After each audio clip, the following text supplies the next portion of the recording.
Students, welcome to this 7th video on the chapter solid state. Today we are going to discuss about the density of a solid. How we can calculate the density of a solid. For example, take this rod. If I ask you what is the density of this rod, you may say that density of this rod is mass of this rod divided by its volume. But it is very difficult to calculate the volume of this rod. But if I go on slicing it, divide this rod, then where I will reach? I will reach at its unit cell.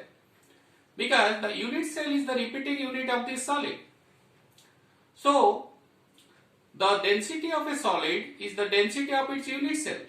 What is unit cell? Unit cell is like the repeating unit of a solid. For example, the repeating unit of a wall is a brick. So if I calculate the density of a brick, then I can calculate the density of this wall. Similarly, any solid has its unit cell and the density of a solid is the density of the unit cell. So remember that density of a solid is the density of its unit cell. So let us see what is the density of a solid. The density of a solid is the density of its unit cell. Remember, density of a solid is the density of its unit cell. Now, density of a unit cell is the mass of the unit cell divided by volume of the unit cell. So, density of the unit cell is mass of the unit cell divided by volume of the unit cell. So, we reach at the formula where density is calculated. D is equal to Z into M divided by Na into A cube.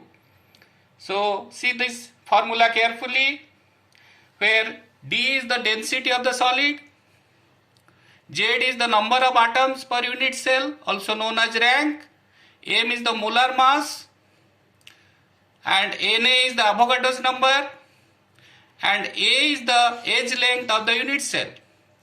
So, again, look at the formula. The formula is D is equal to Z into M divided by Na into A cube. It has 5 parameters. D is the density of the solid. Z is the number of atoms per unit cell, which is also known as rank. M is the molar mass of the solid. Na is the Avogadro's number. And A is the edge length of the unit cell.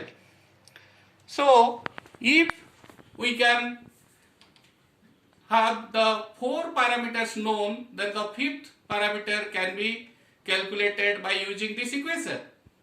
So remember that in this equation we have got 5 parameters. Out of these, if 4 is known, then the 5th unknown thing can be calculated. So thank you for watching this video. Please follow the next video.